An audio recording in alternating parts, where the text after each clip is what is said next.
with us. And that's the promise that I want to talk about today. That Jesus actually promised from the first time, before he was born, by his name, that he would be with us. But actually his very, very last words that came out of his mouth before ascended unto heaven was that he will be with us always. And so we're going to unpack that.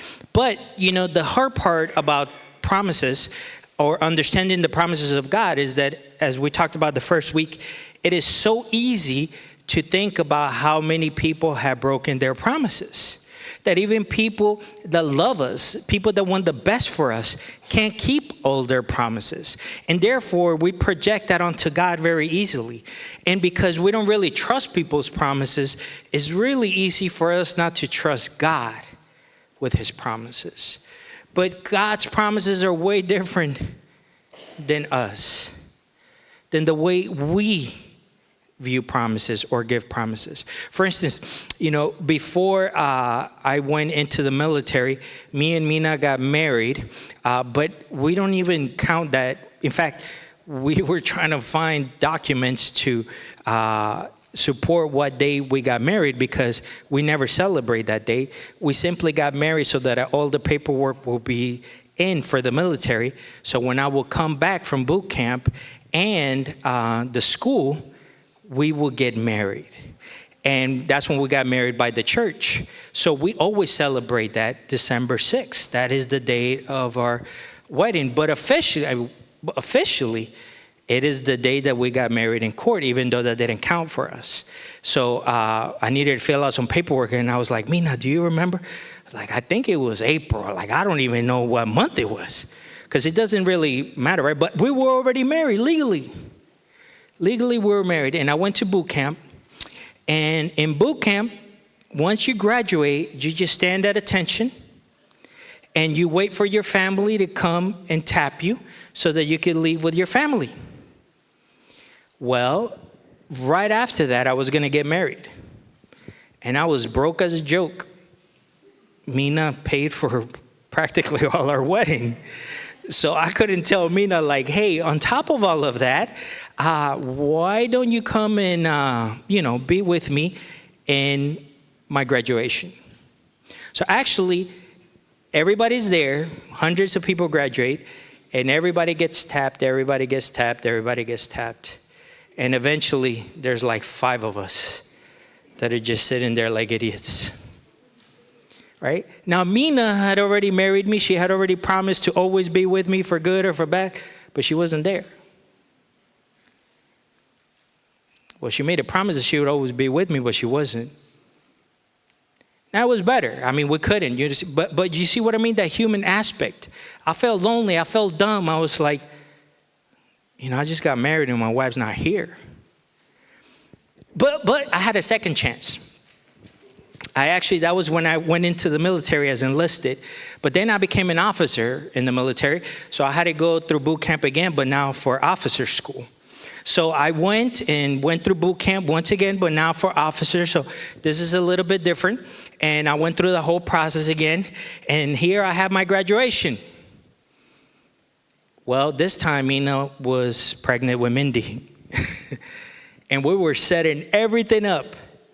The room, the crib, the whole 9. I was like, we can't afford Mina to come all the way over here for my graduation. So once again, everybody's there with their families.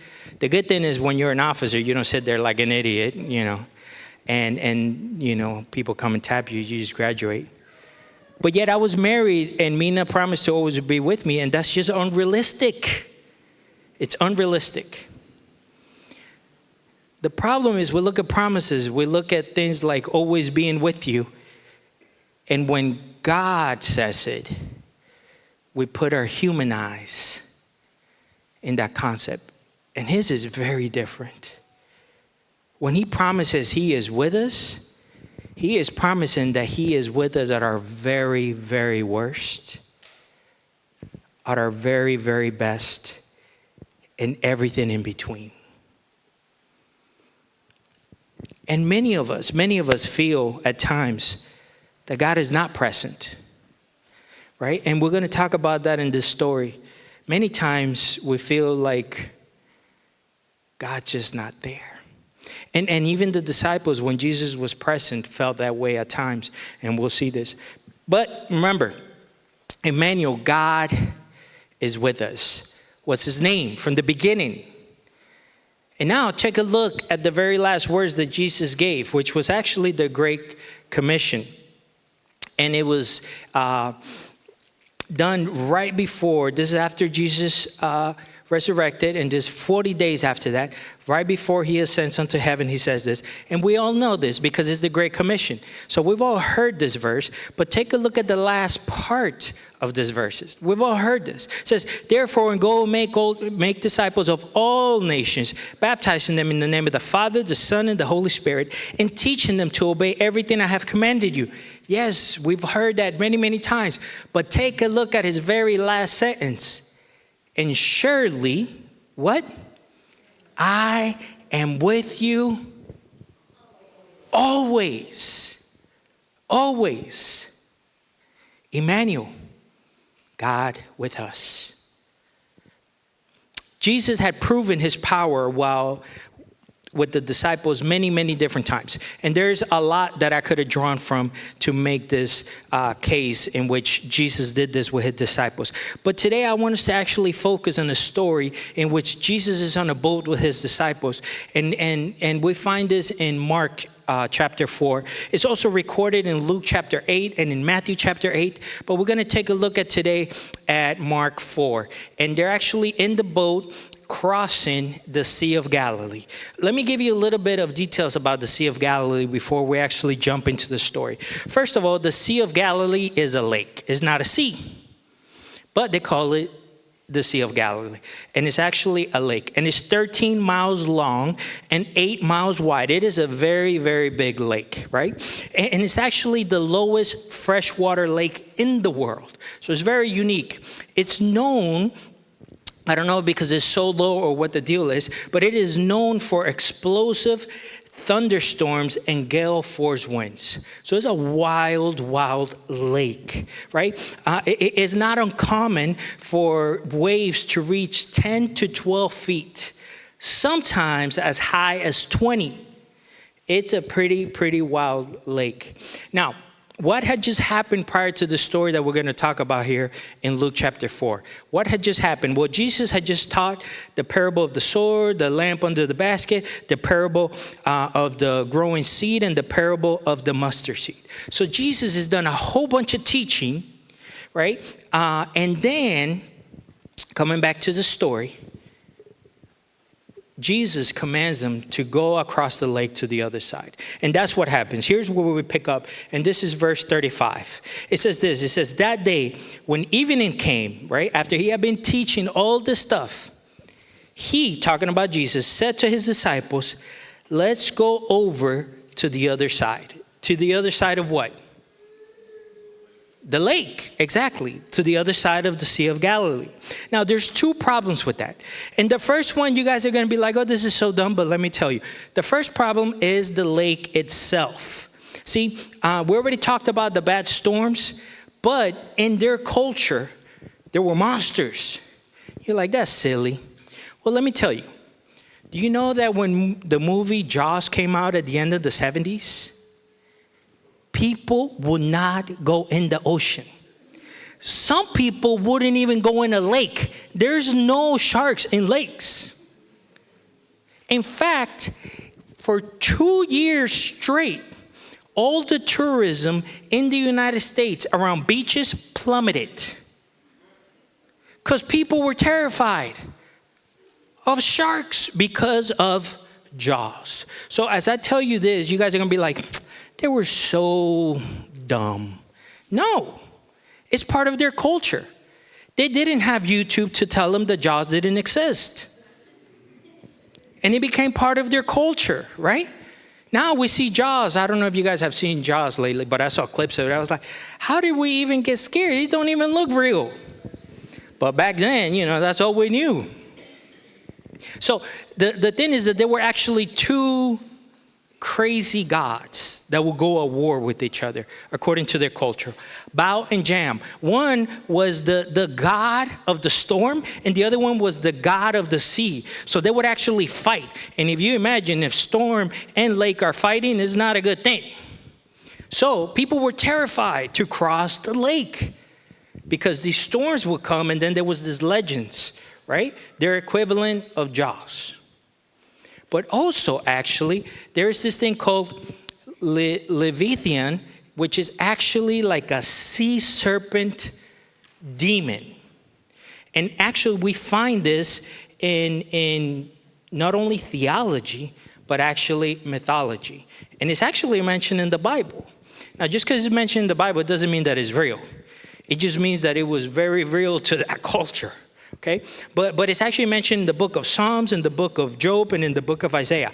So in other words, the first problem, crossing this lake, is no joke. There's danger. People are scared. Now, the other thing about crossing this lake is that on the other side of the lake is where the non-Jews lived, where the Gentiles, where the pagans, right? That's the area the mama told you never to go to. And Jesus is saying, let's cross. So they're thinking, this sea is no joke. On top of that, we're going to enemy territory, right? But take a look at what verse 36 says. We're going verse by verse. It says, leaving the crowd behind, they took him, Jesus, along, just as he was in the boat. So listen, Jesus is tired. He had been teaching all day long. Let me tell you, for those of you that are teachers, teaching is draining. It's emotionally draining. My wife comes home from work as if she worked a 16-hour shift, right? And for those of you that work with kids and have to teach, right? It's like a double whammy. It drains you. Look at the teachers going, you'll preach it, you'll. So Jesus is drained, right? I preach for 30 minutes and I got to go home and sleep. Can't imagine all day long. So they just obeyed Jesus and they didn't question the master. And things were okay up to this point. But verses 36 and 37 continue. Says there were also other boats with him. And then, check it out. Here's what they were afraid of. A furious swell came up, and the waves broke over the boat. That's scary. The waves are now crashing in the boat. So it was nearly what? Swamped. So it's no joke. What they were afraid of is happening. It's happening. And here's the thing. They were just being obedient to Jesus. Jesus is the one that got them in this mess. He's the one that said, hey, let's go over to the other side. While they were thinking, that Jesus, that's probably not a good idea. There's bad people over there, and there's monsters in that water. And there's horrible storms. But they didn't say anything. They just obeyed. Here, let me tell you something. Obedience to Christ doesn't mean smooth sailing. Right off the bat, let me tell you. Just because you obey Jesus, it doesn't mean everything's going to work out peachy for you or the way that you think it ought to. In fact, see, sometimes God takes us into storms, not to discipline us, but to disciple us. See, he takes us into storms not to punish us, but to refine us. You know, in my dealing with cancer, for many people in many different denominations, they think that God is punishing me for something. Because why would this happen to a pastor? See, but after a year of going through it hasn't been easy. I would have rather not gone through it. I would have rather already be out on the other side of it, right? And yet, what God has done is he has used it to refine me, to help me understand myself better, to help me understand him better, and ultimately to love him more and to love the mission that he's given me more. Sometimes God leads us to a storm because he loves us. And that's hard for us to understand. It's really hard for us to understand. But it is there that he lets us know that he is always with us. And that he is using every storm in our lives. Well, let me correct that. He can use every storm, but not every storm comes from God. Some storms, you just walked right into that mug and God was like, I told you not to go that direction. Why are you doing that? And then you're blaming me. You see the difference? Some of y'all be acting a fool and then blaming God.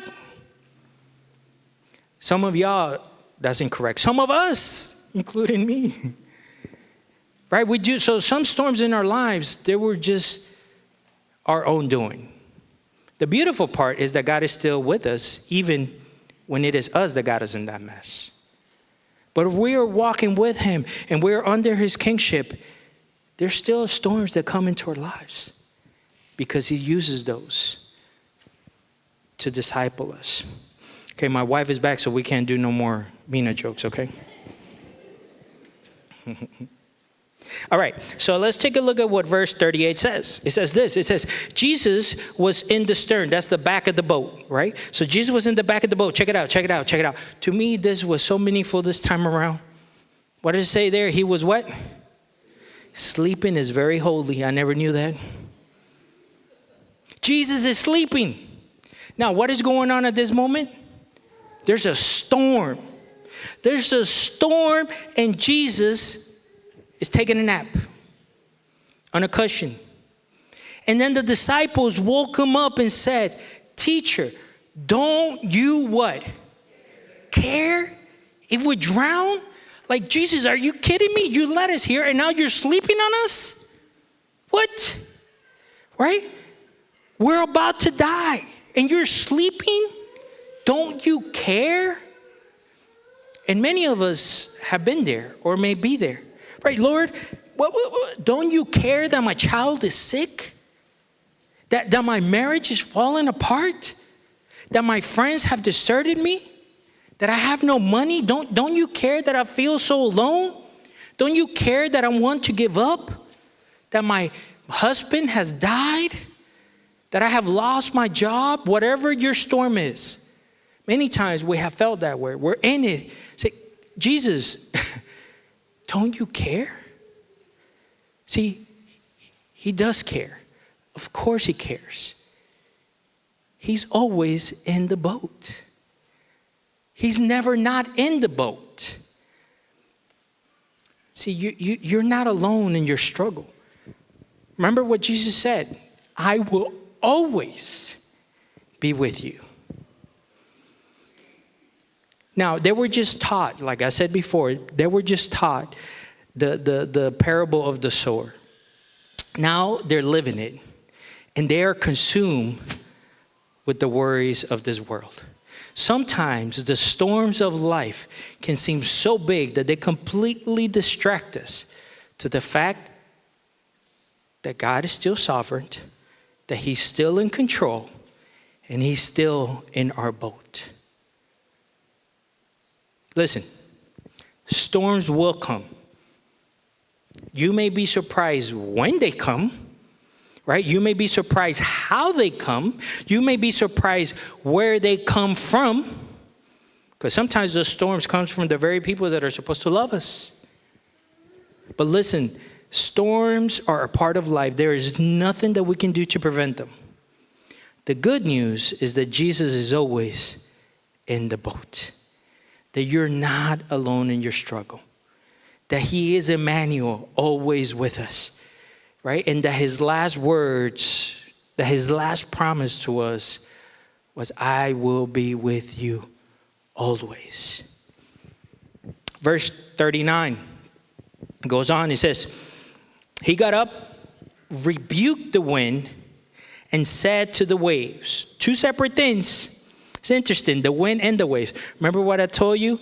That there is a God of the storm and there's a God of the sea. He's rebuking both. He's saying, I am bigger than any other false god out there. I am bigger than anything out there. He said, he rebuked the wind and said to the waves, quiet, be still. Then the wind died down and it was completely what?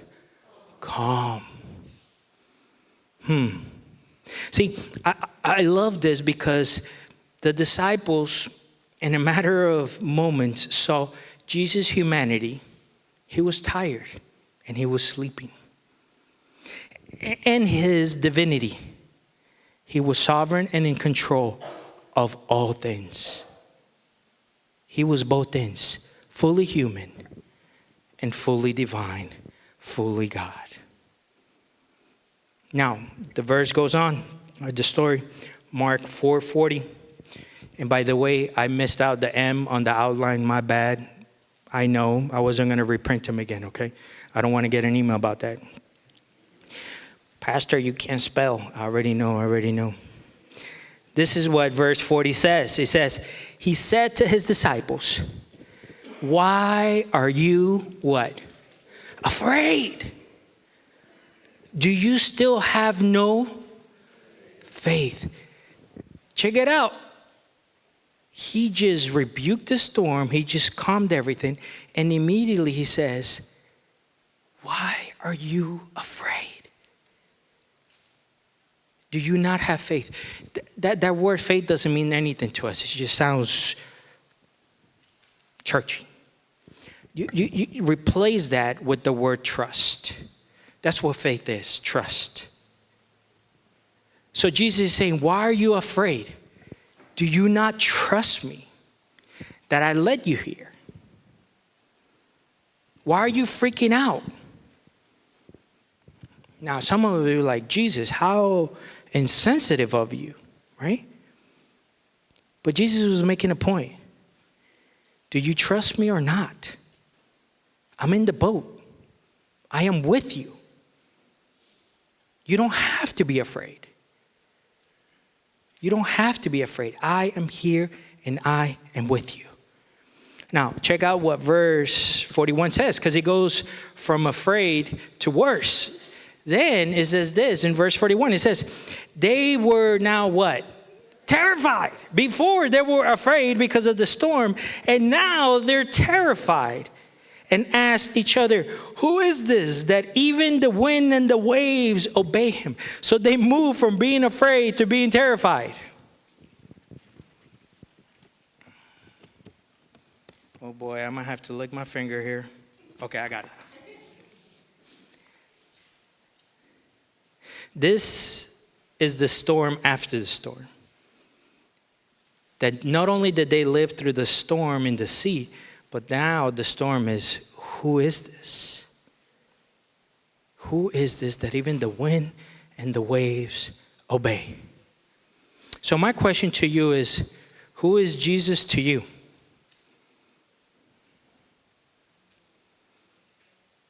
Because he is with you. He's in your boat. But are you still trying to face life? Are you still trying to face the storms? And are you afraid?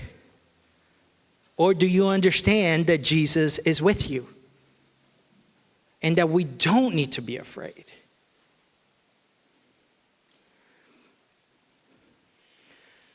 See, we talked about the Great Commandment, right? And we already read this, but let's take a look at it again. These are his last words. He says, therefore, go and make disciples of all the nations, baptizing them in the name of the Father, the Son, the Holy Spirit, and teaching them to obey everything that I have commanded you. And surely I am with you always to the very end of the age. Okay, we talked about that. But the issue is that the verse that comes before that is usually never talked about. And that's verse 18. See, this is verses 19 and 20. But take a look at what 18 says. It says this, and it's beautiful, and it gives even greater context to that I will always be with you. It says, then Jesus came to them and said, all authority in heaven and on earth has been given to who? To me. Jesus is saying, I have all authority over heaven and earth. and I am with you always. If that's the case, then why are we afraid?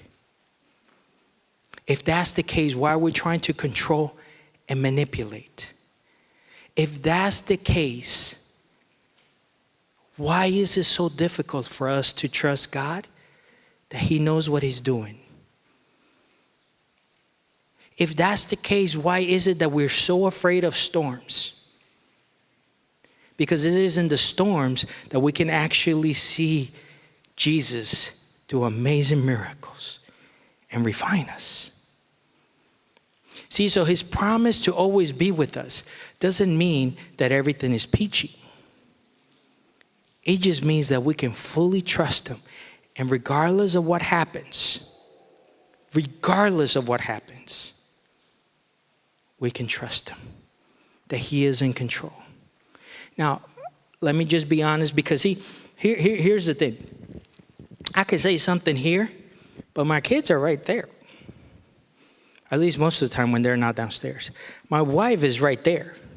So if I'm just japping away right here, my kids will call me out. And my wife will definitely call me out. That's why I never do sermons on marriage. No. See, but here's the thing. If God is in the boat, and I know He's there, and He's told me that He is always with me, then if I get a phone call telling me that I have leukemia, should I be afraid? No. Why should I be afraid? Should I be afraid of death? No. Should I be afraid of a storm that would take me through leukemia? No. See, and you can't fake this. This is either is there or is not there. You're living it or you're not living it. Now, my family can tell you. My kids can tell you. My wife can tell you. When I received the news, did I become afraid? Like a chicken, I was trembling. No. I'm not saying that if someone received that news and they get scared that that's horrible, whatever. No, we're all in a process. We're all in a journey. We're all being refined and we're all being molded, right? I've been afraid of things a lot lesser than cancer in the past in my life. A lot less. But I'm old now. And I've been walking with Jesus for a long time. And He's been in my boat through highs and lows, to the point where I'm almost 50 years old, and I hear that I have leukemia. I got nothing to be afraid of. Nothing. And you know what? That translates to our families. Because when you say that you trust God, but when a storm comes your way, and you're afraid, and you're manipulating and you're controlling, instead of backing away saying, God, what are you doing? And is there something that you want me to do? Because many times He will say, no, I don't. In fact, your doing just means that you don't trust me and you're trying to control things. You know where you can tell this the most? With your kids. Ooh, it's hard to trust God with our kids. That to me is the hardest. That's the hardest. But that might be, in fact, I'm more scared that something may happen to my kids than me dying of cancer. But in our journey and in our faith journey, we need to come to those places where we're slowly able to trust and surrender to Jesus. And when storms come, our reaction is not to control. Our reaction is not to fix. Our reaction is to surrender, to pray, to know that Jesus is in the boat, and to ask Him what He wants us to do. Because He may want to do a miracle, and we're not letting Him. He may want to do a miracle in what is going on, and we're trying to control and manipulate. And when we do that, we get in the way of what God wants to do. So God is always with us. Now we just need to live like we believe that. Not here, here. And trust Him with everything. With our marriages, with our kids, with our finances, with our time, with our talents, with our gifts, with everything. Because He is always with us. Let's pray. Heavenly gracious Father,